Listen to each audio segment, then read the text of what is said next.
तृतीय खंड वृष्टि विषयक 5 प्रकार की सामोपासना। वृष्टि में 5 प्रकार के साम की उपासना करें। पूर्वीय वायु हिंसा इकार।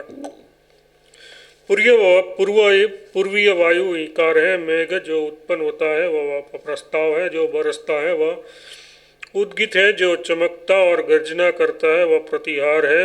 वृष्टि में 5 प्रकार के साम की उपासना करें।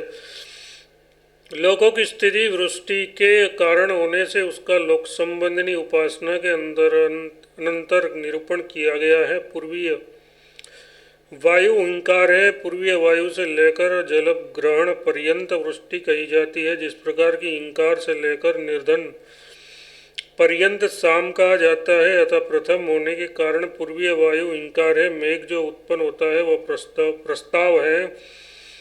वर्षा ऋतु में मेघ के उत्पन्न होने पर ही वृष्टि प्रस्तुत होती है, ये प्रसिद्ध ही है। मेघ जो बरसता है वही श्रेष्ठता के कारण उद्गित है, तथा जो बिजली चमकती और कड़कती है वही प्रतिहत होने इधर उधर फैलने के कारण प्रतिहार है। मेघ जो जल ग्रहण करता है वह निधन है। जो उसे इस प्रकार जानने वाला पुरुष वृष्टि में 5 प्रकार के साम की उपासना करता है, उसके लिए वर्षा होते हैं और वह स्वयं भी वर्षा करा लेता है। बादल जो जल ग्रहण करता है वह निधन है, क्योंकि समाप्ति में इन दोनों की समानता है, अर्थात जल ग्रहण और निधन दोनों अंतिम कार्य है। अब इस उपाय का फल बतलाते हैं। इसके उस के इच्छानुसार मेघ वर्षा करता है तथा वृष्टि के न होने पर भी वह वर्षा करा लेता है। यह एत देवम इत्यादि शेष वाक्य का अर्थ पूर्ववत समझना चाहिए।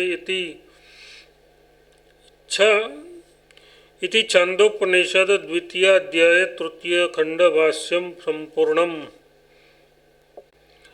चतुर्थ खंड जल विषयक 5 प्रकार की सामोपासना। सब प्रकार के जलों में 5 प्रकार के साम की उपासना करें। मेघ जो धनीभाव को प्राप्त होता है वह इंकार है। वह जो बरसता है वह प्रस्ताव है। नदियाँ जो पूर्व की ओर बहती है वह उद्गित है, तथा जो पश्चिम की ओर बहती है वह प्रतिहार है, और समुद्र निधन है। सब प्रकार के जलों में 5 प्रकार के साम की उपासना करें। संपूर्ण जल वृष्टि पूर्वक ही होते हैं, इसलिए वृष्टि विषयक उपासना के बाद जल विषयक उपासना का निरूपण किया गया है। मेघ जो संप्लवन करता है अर्थात परस्पर एक होकर घनीभूत होता है, संप्लवनते का घनीभूत होता है, अर्थ इसलिए किया गया है कि घनीभूत होता है। अर्थ इसलिए किया गया है कि जब मेघ ऊंचा होता है उस समय वह संप्लवन करता है, ऐसा कहा जाता है। उस घनीभूत होने के ही समय जलों का प्रारंभ होता है, अतः संप्लवन ही इंकार है। वह जो बरसता है उसको प्रस्ताव कहा जाता है, क्योंकि उसी समय जल का सर्वत्र प्रसार आरंभ होता है। जो जल गंगादि नदियों के रूप में पूर्व की ओर बहते हैं वे उत्कृष्ट होने के कारण उद्गित, और जो प्रतीची मतलब पश्चिम की ओर बहते हैं वे प्रति शब्द में समान होने के कारण प्रतिहार कहे जाते हैं। तथा समुद्र निधन है, क्योंकि उसमें जलों का संचय होता है। जो इसे इस प्रकार जानने वाला पुरुष सब प्रकार के जलों में पंचविधा साम की उपासना करता है, वह जल में नहीं मरता और जल से संपन्न होता है। यदि वह इच्छा न करे तो जल में मृत्यु को प्राप्त नहीं होता, तथा वह अपस्मान मतलब यथार्थ इच्छानुकूल जल से संपन्न होता है। यह इस उपासना का फल है। इति छांदोपनिषद द्वितीय अध्याय चतुर्थ खंड भाष्यम संपूर्णम। पंचम खंड ऋतु विषयक 5 प्रकार की सामोपासना। ऋतुओं में 5 प्रकार के साम की उपासना करें। वसंत इंकार है और ग्रीष्म प्रस्ताव है। वर्षा उद्गित है, शरत प्रतिहार है और हेमंत निधन है। ऋतुओं में 5 प्रकार के साम की उपासना करें। ऋतुओं की व्यवस्था पूर्वक जल रूप निमित्त से ही होती है। इस कारण ये ऋतु विषयक सामोपासना इसके बाद कही गई है। उसमें सबसे पहला होने के कारण वसंत इंकार है, ग्रीष्म प्रस्ताव है, क्योंकि इसी समय वर्षा ऋतु के लिए जो आदि अन्नों के संग्रह का प्रस्ताव किया जाता है। प्रधानता के कारण वर्षा उद्गित है। रोगी और मृत प्राणियों का प्रतिहरण करने के कारण शरद ऋतु प्रतिहार एक जगह से दूसरे स्थान पर ले जाना है तथा वायु के अभाव में प्राणियों का निधन होने के कारण हेमंत ऋतु निधन है। इस उपासना का फल जो इसे इस प्रकार जानने वाला पुरुष ऋतुओं में 5 प्रकार के साम की उपासना करता है, उसे ऋतुएं अपने अनुरूप भोग देती है और वह ऋतुमान ऋतु संबंधी भोगों से संपन्न होता है।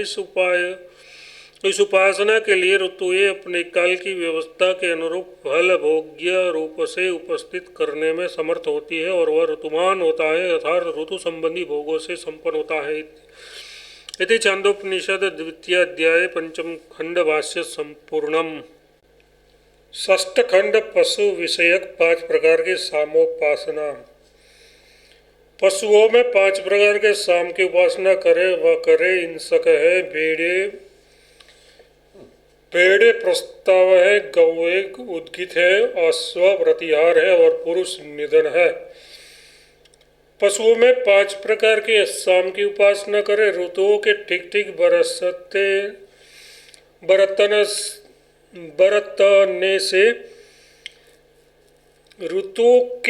ठीक बरतने से पशुओं के लिए अनुकूल समय रहता है, इसलिए उस उपासना उसके पीछे कही गई है। सब में प्रधान होने के कारण अथवा पशुओं में सर्वप्रथम बकरा है, इस श्रुति के अनुसार सबसे पहले होने के कारण बकरे हिंसक है। बकरे और भेड़ों का सहचर्य देखा जाने से भेड़े प्रस्ताव है, सर्वश्रेष्ठ होने के कारण गौवे उद्गित है, पुरुषों का प्रतिहरण वहन करने के कारण घोड़े प्रतिहार है तथा पशुवर्ग पुरुष के आश्रित है अतः पुरुष निधन है। इस उपासना का फल जो इस प्रकार जानने वाला पुरुष पशुओं में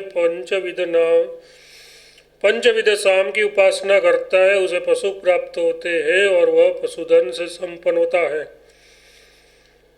उसे पशु प्राप्त होते हैं और वह पशुमान होता है अर्थात वह पशुओं से प्राप्त होने वाले फल भोग एवं दानादि से युक्त होता है। इति छांदोपनिषद द्वितीय अध्याय षष्ठ खंड भाष्यम संपूर्णम। प्राण विषयक 5 प्रकार की सामोपासना। प्राणों में 5 प्रकार के परोवर्य मतलब उत्तरोत्तर उत्कृष्ट गुण विशिष्ट साम की उपासना करे, उनमें प्राण हिंकार है, वाक प्रस्ताव है, चक्षु उद्गित है और श्रोत्र प्रतिहार है और मन निधन है। ये उपासनाएं निश्चय ही परोवर्य मतलब उत्तरोत्तर श्रेष्ठ है। प्राणों में 5 प्रकार के परोवर्य साम की उपासना करे, यथार्थ उत्तरोत्तर श्रेष्ठोत्तम गुणवान प्राण दृष्टि युक्त साम की उपासना करे। उन उत्तरोत्तर श्रेष्ठ प्राणों में प्रथम होने के कारण प्राण प्राणेन्द्रिय हिंकार है, वाणी प्रस्ताव है क्योंकि वाणी से ही सबका प्रस्ताव किया जाता है। वाणी प्राण की अपेक्षा उत्कृष्ट है क्योंकि वाणी से अप्राप्य वस्तु का भी निरूपण किया जाता है और प्राण केवल प्राप्य हुए गंध का ही ग्रहण करने वाला है। चक्षु उद्गीत है, चक्षु वाणी से भी अधिक विषय को प्रकाशित करता है अतः वह वाणी से उत्कृष्ट है और उत्कृष्ट होने के कारण ही उद्गीत है। स्तोत्र प्रतिहार है क्योंकि वह प्रतिहत है तथा सब ओर से श्रवण करने के कारण वह नेत्र की अपेक्षा उत्कृष्ट भी है। मन निधन है और क्योंकि भोग रूप से पुरुष की संपूर्ण इंद्रियों द्वारा लाए हुए विषय मन में ही रखे जाते हैं तथा संपूर्ण इंद्रियों के विषयों में व्याप्त होने के कारण श्रोत्र की अपेक्षा मन की उत्कृष्टता भी है। तात्पर्य है कि जो पदार्थ अन्य इंद्रियों की पहुंच से परे है वह भी मन का विषय तो है ही। उपयुक्त हेतुओं से ये प्राणादि उत्तरोत्तर उत्कृष्ट है।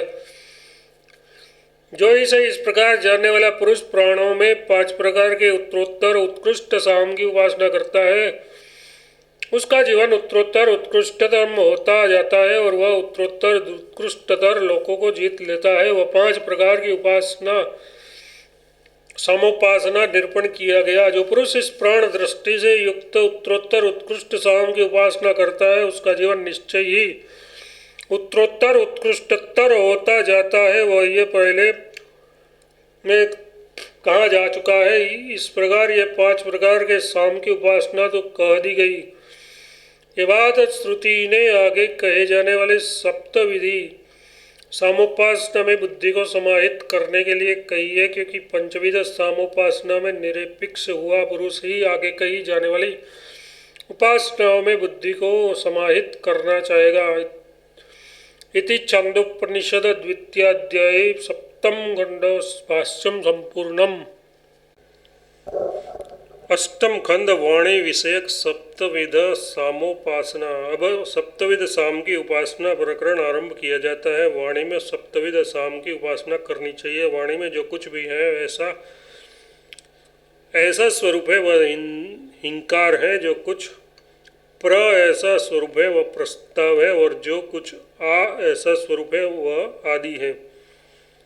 अब इसके पश्चात ये सप्तविध समस्त साम की साधु उपासना आरंभ की जाती है। श्रुति में वाची इस पद की सप्तमी विभक्ति पूर्ववत लोकेशु आदि पदों की सप्तमी के समान समझनी चाहिए। इसका तात्पर्य है कि वाग्य दृष्टि विषयक सप्तविध साम की उपासना करनी चाहिए। जो कुछ वाणी यथार्थ शब्द का हूँ ऐसा विशेषण रूप है वह हिंकार है, क्योंकि हूँ और हिंकार में हकार की समानता है। जो कुछ प्र ऐसा शब्द स्वरूप है वह प्रस्ताव है, और क्योंकि उन दोनों में प्र शब्द का सादृश्य है तथा जो कुछ आ ऐसा शब्द रूप है वह आकार में समानता होने के कारण आदि है। आदि यह ओमकार का वाचक है, क्योंकि ये वही सबका आदि है।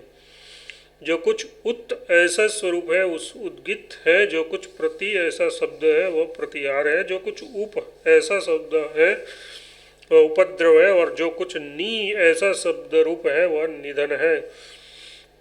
जो कुछ उत ऐसा शब्द रूप है वह उद्गित है, क्योंकि उद्गित शब्द के आरंभ में उत है। जो कुछ प्रति ऐसा शब्द स्वरूप है वह प्रतिहार है, क्योंकि उनमें प्रति शब्द का सादृश्य है। जो कुछ उप ऐसा शब्द रूप है वह उपद्रव है, क्योंकि उपद्रव शब्द के प्रारंभ में उप शब्द है। तथा जो कुछ नी ऐसा शब्द रूप है वह निधन है, क्योंकि नी और निधन में नी शब्द की समानता है।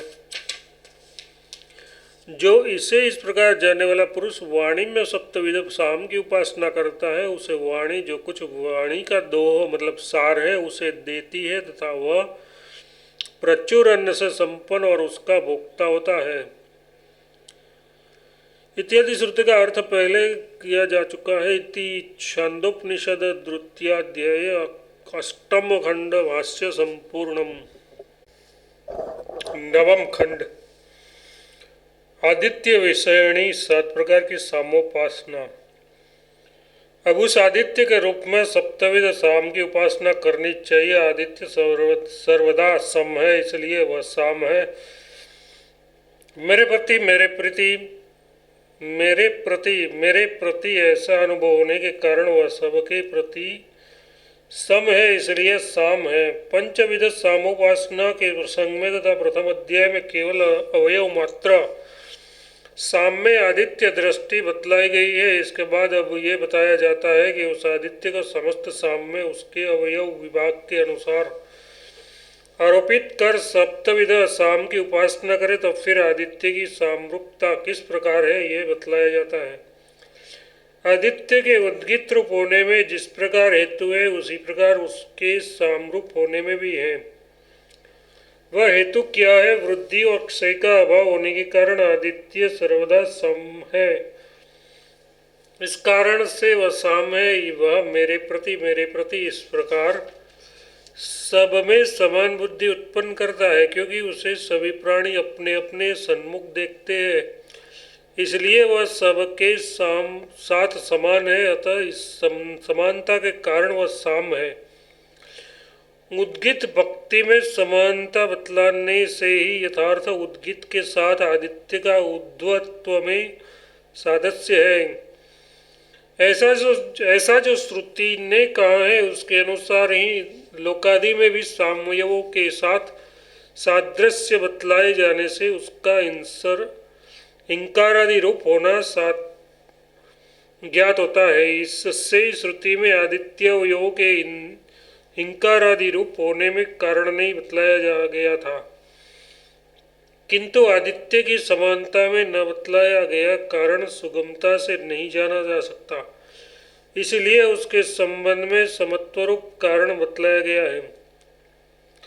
उस आदित्य में ये सर्व संपूर्ण भूत अनुगत है ऐसा जाने, जो उस आदित्य के उदय से पूर्व है वह इंकार है। उस सूर्य का जो इंकार रूप है उसके पशु अनुगत है, उससे वे इंकार करते हैं, अतः वे ही उस आदित्य रूप साम के इंकार भाजन है। उस आदित्य में ये आगे बतलाए जाने वाले समस्त भूत अवयव और विभाग रूप अवयव विभाग अनुसार उसके उपजीव रूप से अन्वायत अनुगत है ऐसा जाने। वे किस प्रकार अनुगत है वह बतलाते हैं। उस आदित्य का उदय से पहले जो धर्मरूप धर्मानुष्ठान का प्रेरक स्वरूप है वह इंकार भक्ति है। उस धर्मरूप में यही सादृश्य है कि वह उस आदित्य संज्ञक साम का इंकार भक्ति रूप है। इस आदित्य रूप साम के गौ आदि पशु अन्वायत अनुगत है, यथार्थ उस इंकार भक्ति रूप से उसमें उपजीवी है। क्योंकि ऐसा है इसलिए वे पशु सूर्योदय से पूर्व इंकार शब्द करते हैं, अतः वे इस आदित्य संज्ञक साम के इंकार पात्र है। उस इंकार भक्ति के सेवन में तत्पर रहने से ही वे इस प्रकार प्रवर्ताव करते हैं, यथार्थ सूर्योदय से पूर्व इंकार करते हैं।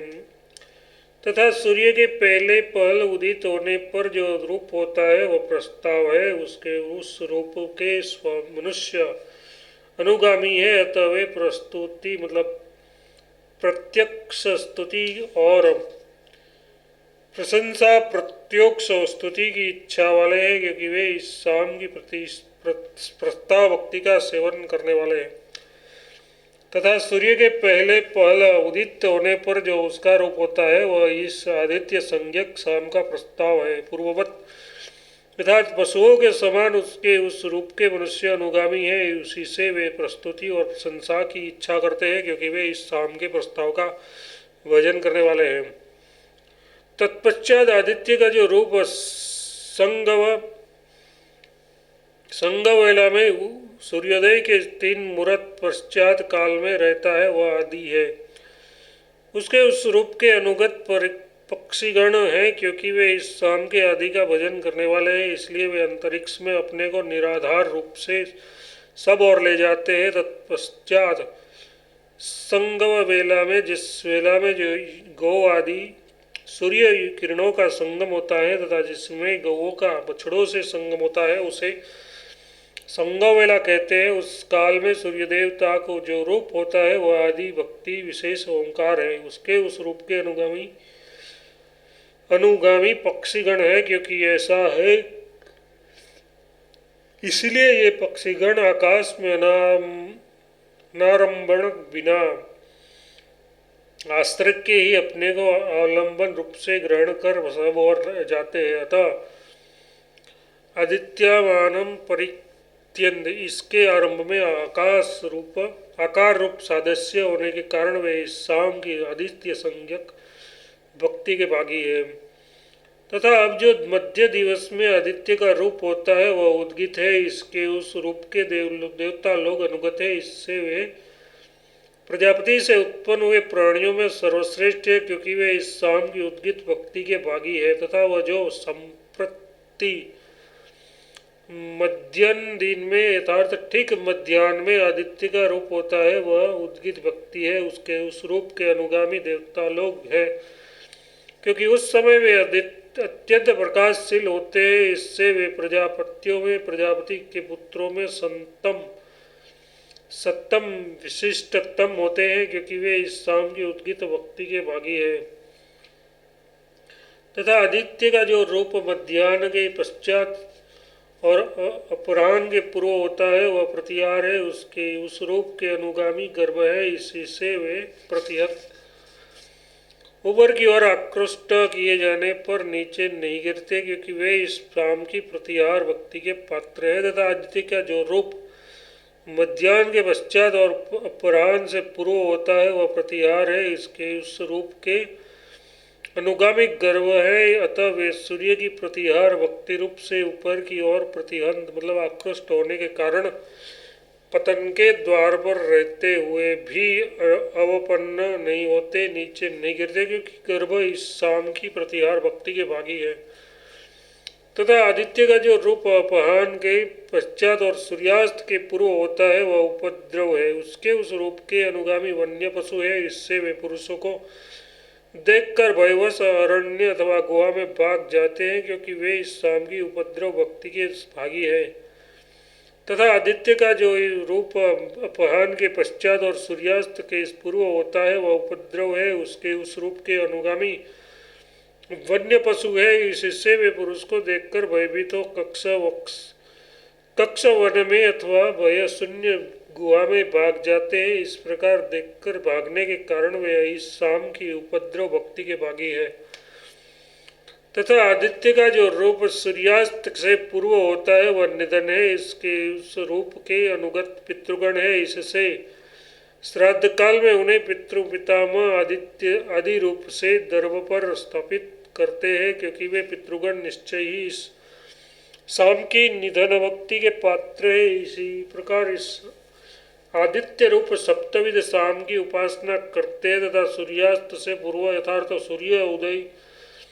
सूर्य जब अदृश्य होना चाहता है उस समय उसका जो रूप है वह निधन है, इससे उस रूप के अनुगत पितृगण है, इससे उन्हें निहित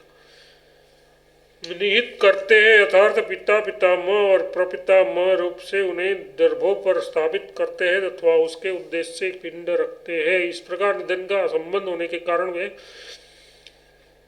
पितृगण इस शाम की निधन भक्ति के पात्र है। इस प्रकार अवयव रूप से 7 भागों में विभक्त हुए इस आदित्य रूप सप्तविध शाम की जो उपासना करता है उसे आदित्य रूपता की प्राप्ति होने का रूप फल मिलता है। यह वाक्य से इति छंदोपनिषद द्वितीयाध्याय नवम खंड भाष्य संपूर्णम।